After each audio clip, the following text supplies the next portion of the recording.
मेरे प्रिय भाइयों और बहनों व प्रिय मित्रों, स्वागत है आपका अपने इस YouTube चैनल पर।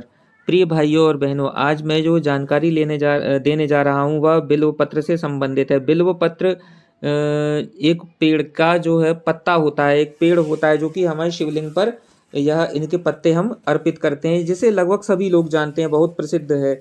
बिल्व पत्र का महत्व के बारे में बताऊंगा। बिल्व जो कि उस पेड़ का फल होता है। बिल्व तथा श्रीफल नाम से प्रसिद्ध यह फल बहुत ही काम का है। यह जिस पेड़ पर लगता है वह शिवद्रुम भी कहलाता है। बिल्व का पेड़ संपन्नता का प्रतीक, बहुत पवित्र तथा समृद्धि देने वाला है। बेल के पत्ते शंकर जी का आहार माने गए हैं, इसलिए भक्त लोग बड़ी श्रद्धा से इन्हें महादेव के ऊपर चढ़ाते हैं। शिव की पूजा के लिए बिल्व पत्र बहुत जरूरी माना जाता है। शिव भक्तों का विश्वास है कि पत्तों के त्रिनेत्र स्वरूप तीनों पर्णक शिव के तीनों नेत्रों को विशेष प्रिय हैं। भगवान शिव को बिल्व पत्र बेहद प्रिय हैं। भांग धतूरा और बिल्व पत्र से प्रसन्न होने वाले केवल शिव ही हैं। वैसे भांग और धतूरा का उपयोग ना ही किया जाए तो ज़्यादा अच्छा है, क्योंकि हमारे शिव जी योगीराज कहे जाते हैं और योगी जो भी होते हैं, योगीराज जो भी होते हैं, वह कभी भी भांग धतूरा जैसी चीज़ों का उपयोग नहीं करते। बाकी मेरी तो यही मान्यता है, बाकी सभी की अपनी अलग अलग मान्यताएं होती हैं। शिवरात्रि के अवसर पर बिल्व पत्रों के विशेष रूप से बिल्व पत्रों से विशेष रूप से शिवजी की पूजा की जाती है। 3 पत्ती वाले बिल्व पत्र आसानी से उपलब्ध हो जाते हैं, किंतु कुछ ऐसे बिल्व पत्र भी होते हैं जो दुर्लभ पर चमत्कारिक और अद्भुत होते हैं। यह बिल्व पत्र बहुत अच्छे माने जाते हैं। बिल्वाष्टक और शिव पुराण में बिल्व पत्र का भगवान शंकर के पूजन में विशेष महत्व है, जिनका प्रमाण शास्त्रों में मिलता है। अन्य कई ग्रंथों में भी इसका उल्लेख मिलता है। भगवान शंकर एवं पार्वती को बिल्व पत्र चढ़ाने का विशेष महत्व है। माँ भगवती को बिल्व पत्र श्रीमद् देवी भागवत में स्पष्ट वर्णन है कि जो व्यक्ति माँ भगवती को बिल्व पत्र अर्पित करता है वह कभी भी किसी भी परिस्थिति में दुखी नहीं होता। उसे हर तरह की सिद्धि प्राप्त होती है और कई जन्मों के पापों से मुक्ति मिलती है और वह भगवान भोलेनाथ का प्रिय भक्त हो जाता है। उसकी सभी इच्छाएं पूरी होती है और अंत में मोक्ष की प्राप्ति होती है। अब मैं आपको बताने जा रहा हूँ कि बिल्व पत्र के प्रकार, यानी कितने प्रकार के बिल्व पत्र होते हैं। बिल्व पत्र 4 प्रकार के होते हैं। अखंड बिल्व पत्र, 3 पत्ती के बिल्व पत्र, 6 से 21 पत्तियों तक के बिल्व पत्र और श्वेत बिल्व पत्र। इन सभी बिल्व पत्रों का अपना अलग अलग आध्यात्मिक महत्व है। आप हैरान हो जाएंगे ये जानकर कि कैसे ये बेल पत्र आपको भाग्यवान बना सकते हैं और लक्ष्मी जी की कृपा दिला सकते हैं। अखंड बिल्व पत्र का विवरण बिल्वाष्टक में इस प्रकार है। अखंड बिल्व पत्र अखंड बिल्व पत्रम नंदकेश्वरे सिद्ध्यर्थ लक्ष्मी। यह अपने आप में लक्ष्मी सिद्ध है। एक मुखी रुद्राक्ष के समान ही इसका अपना विशेष महत्व है। यह वास्तु दोष का निवारण भी करता है। इसे गले में रखकर नित्य पूजा करने से व्यापार में चौमुखी विकास होता है। 3 पत्तियों वाला बिल्व पत्र के महत्व का वर्णन भी बिल्वाष्टक में आया है, जो इस प्रकार है। त्रिदलम त्रिगुणाकारम त्रिनेत्रम च त्रिधायुतम त्रिजन्म पाप संहारम एक बिल्वपत्रम शिवार्पणम। यह 3 गणों से युक्त होने के कारण भगवान शिव को प्रिय है। इसके साथ यदि एक फूल धतूरे का चढ़ा दिया जाए तो फलों में बहुत वृद्धि होती है। 3 पत्तियों वाला बिल्वपत्र अर्पित करने से भक्त को धर्म, अर्थ, काम और मोक्ष की प्राप्ति होती है। रीतिकालीन कवि ने इसका वर्णन इस प्रकार किया है। देखी त्रिपुरारी की उदारता अपार कहाँ पायो, तो फल 4 एक फूल दीनो धतूरा को। भगवान आशुतोष त्रिपुरारी भंडारी सबका भंडार भर देते हैं। 3 पत्तियों वाला बिल्वपत्र, आप भी फूल चढ़ाकर इसका चमत्कार स्वयं देख सकते हैं और सिद्धि प्राप्त कर सकते हैं। 3 पत्तियों वाले बिल्वपत्र में अखंड बिल्वपत्र भी प्राप्त हो जाते हैं।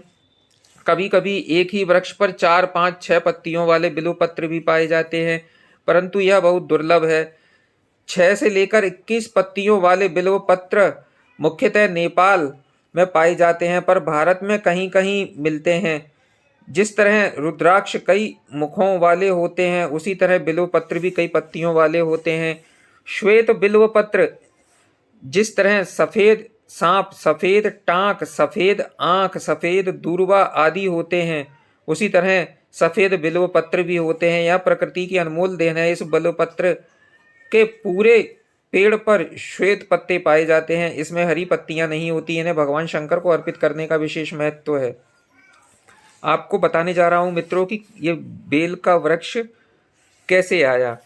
बेल वृक्ष की उत्पत्ति के संबंध में स्कंद पुराण में कहा गया है कि एक बार देवी पार्वती ने अपने ललाट से पसीना पोंछकर फेंका, जिसकी कुछ बूंदें मंदार पर्वत पर गिरी, जिससे बेल वृक्ष उत्पन्न हुआ। इस वृक्ष की जड़ों में गिरिजा, तना में महेश्वरी, शाखाओं में दक्षयायनी, पत्तियों में पार्वती, फूलों में गौरी और फलों में कात्यायनी वास करती हैं। कांटों में भी हैं शक्तियां। कहा जाता है कि बेल वृक्ष के कांटों में भी कई शक्तियां समाहित हैं। यह माना जाता है कि देवी महालक्ष्मी का भी बेल वृक्ष में वास है। जो व्यक्ति शिव पार्वती की पूजा बेलपत्र अर्पित करके करते हैं, उन्हें महादेव और देवी पार्वती दोनों का आशीर्वाद मिलता है। शिव पुराण में इसकी महिमा विस्तृत रूप से बताई गई है। ये भी है श्रीफल, नारियल, श्रीफल यानी नारियल से पहले बिल्व पत्र से पहले बिल्व के फल को श्रीफल माना जाता था, क्योंकि बिल्व वृक्ष लक्ष्मी जी का प्रिय वृक्ष माना जाता था। प्राचीन समय में बिल्व फल को लक्ष्मी और संपत्ति का प्रतीक मानकर लक्ष्मी जी को प्रसन्न करने के लिए बिल्व के फल की आहुति दी जाती थी, जिसका स्थान अब नारियल ने ले लिया है। प्राचीन समय से ही बिल्व वृक्ष और फल पूजनीय रहा है, पहले लक्ष्मी जी के साथ और धीरे धीरे शिव जी के साथ। वनस्पति में बेल का अत्यधिक महत्व है। यह मूलतः शक्ति का प्रतीक माना जाता है। किसी किसी पेड़ पर 5 से 7.5 किलो वजन वाले चिकित्सा विज्ञान में बेल का विशेष महत्व है। आजकल कई व्यक्ति इसकी खेती करने लगे हैं। इसके फल से शरबत, अचार, मुरब्बा आदि बनाए जाते हैं। यह हृदय रोगियों और उदर विकार से ग्रस्त रोगों के लिए रामबाण औषधि है। यह एक रामबाण दवा भी है। धार्मिक दृष्टि से महत्वपूर्ण होने के कारण इसे मंदिरों के पास लगाया जाता है। बिल्व वृक्ष की तासीर बहुत शीतल होती है। गर्मी की तपिश से बचने के लिए इसके फल का शरबत बड़ा ही लाभकारी होता है। यह शरबत कुपच, आंखों की रोशनी में कमी, पेट में कीड़े और लू लगने जैसी समस्याओं से निजात पाने के लिए उत्तम है। औषधीय गुणों से परिपूर्ण बिल्व की पत्तियों में टैनिन, लोह, कैल्शियम, पोटेशियम और मैग्नीशियम जैसे रसायन पाए जाते हैं। क्या है बेलपत्र अथवा बिल्व पत्र, यह मैं आपको बताता हूँ। बिल्व पत्र एक पेड़ की पत्तियां हैं, जिसके हरे पत्ते लगभग 3-3 के समूह में मिलते हैं। कुछ पत्तियां 4, 5 या 6 के समूह में भी होती हैं, किंतु 4-5 के समूह वाली पत्तियां बड़ी दुर्लभ है। बेल के पेड़ को बिल्व भी कहते हैं। बिल्व के पेड़ का विशेष धार्मिक महत्व है। शास्त्रोक्त मान्यता है कि बेल के पेड़ को पानी या गंगा जल से सींचने से समस्त तीर्थों का फल प्राप्त होता है एवं भक्त को शिवलोक की प्राप्ति होती है। बेल की पत्तियों में औषधीय गुण भी होते हैं, जिसके उचित औषधीय प्रयोग से कई रोग दूर हो जाते हैं। भारतीय संस्कृति में बेल के वृक्ष का धार्मिक महत्व है, क्योंकि बिल्व का वृक्ष भगवान शिव का ही रूप है। धार्मिक ऐसी मान्यता है कि बिल्व वृक्ष के मूल अर्थात उसकी जड़ में शिवलिंग स्वरूपी भगवान शिव का वास होता है। इसी कारण से बिल्व के मूल में भगवान शिव का पूजन किया जाता है। पूजन में इसकी मूल यानी जड़ को सींचा जाता है। धर्म ग्रंथों में भी इसका उल्लेख मिलता है।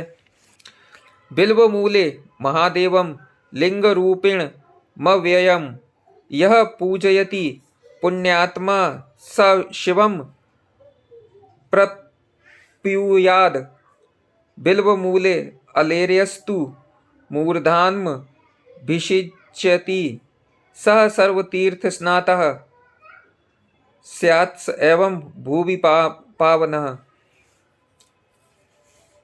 शिव पुराण भावार्थ माने शिव पुराण में बताया गया है कि बिल्व के मूल में लिंग रूपी अविनाशी महादेव का पूजन जो पुण्यात्मा व्यक्ति करता है उसका कल्याण होता है। जो व्यक्ति शिव जी के ऊपर बिल्व मूल में जल चढ़ाता है उसे सब तीर्थों में स्नान का फल मिल जाता है।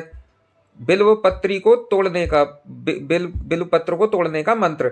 बिल्व पत्र को सोच समझकर ही तोड़ना चाहिए। बेल के पत्ते तोड़ने से पहले निम्न मंत्र का उच्चारण करना चाहिए।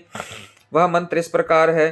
अम्रोद्भव श्री वृक्ष महादेव प्रिय सदा गहमामि तब प्रणाली शिव पूजार्थ माद रात। अमृत से उत्पन्न, इसका अर्थ है अमृत से उत्पन्न सौंदर्य एवं ऐश्वर्य पूर्ण वृक्ष महादेव को हमेशा प्रिय है। भगवान शिव की पूजा के लिए है वृक्ष में तुम्हारे पत्र तोड़ता हूँ। कब ना तोड़े बिल्व पत्र की पत्तियों को।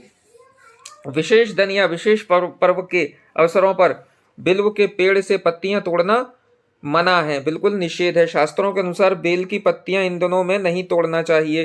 बेल की पत्तियां सोमवार के दिन नहीं तोड़नी चाहिए। बेल की पत्तियां चतुर्दशी, अष्टमी, नवमी, चतुर्दशी और अमावस्या की तिथियों में नहीं तोड़ना चाहिए। बेल की पत्तियां संक्रांति के दिन नहीं तोड़ना चाहिए। अमावस्या संक्रांति के समय, चतुर्थी, अष्टमी, नवमी और चतुर्थी तिथियों तथा सोमवार के दिन बिल्व पत्र तोड़ना वर्जित है। इस दिन भी नहीं तोड़ना चाहिए। चढ़ाया गया पत्र भी पुनः चढ़ा सकते हैं द्वारा से। शास्त्रों में विशेष दिनों पर बिल्व पत्र तोड़कर चढ़ाने से मना किया गया है। तो यह भी कहा गया है कि इन दिनों में चढ़ाया गया बेलपत्र धोकर पुनः चढ़ा सकते हैं। अगर भगवान शिव को अर्पित करने के लिए नूतन माने नया बिल्वपत्र ना हो तो चढ़ाए गए पत्रों को बार बार धोकर चढ़ा सकते हैं। बेलपत्र चढ़ाने का मंत्र। भगवान शंकर को बिल्वपत्र अर्पित करने से मनुष्य की सर्व कार्य व मनोकामना सिद्धि होती है। श्रावण में बिल्वपत्र अर्पित करने से विशेष महत्व शास्त्रों में बताया गया है। बिल्वपत्र अर्पित करते समय इस मंत्र का उच्चारण करना चाहिए। त्रिदलम त्रिगुणाकारम त्रिनेत्रम च त्रिधायुतम त्रिजन्म पाप संहार त्रिबल्वपत्र शिवार्पणम। अर्थ है कि 3 गुण, 3 नेत्र, त्रिशूल धारण करने वाले और 3 जन्मों के पाप को संहार करने वाले हे शिवजी, आपको त्रिदल बिल्व पत्र अर्पित करता हूँ। शिव को बिल्व पत्र चढ़ाने से लक्ष्मी की प्राप्ति होती है। तो मित्रों, मेरे द्वारा इस बेलपत्री के संबंध में बताई गई जानकारी आपको कैसी लगी कृपया कमेंट बॉक्स में ज़रूर बताइएगा। और मिलते हैं मित्रों इसी के साथ और अगली वीडियो में।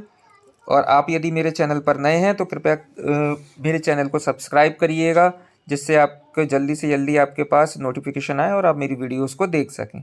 जब तक के लिए मिलते हैं अगली वीडियो में, तब तक के लिए ओम नमः शिवाय मित्रों।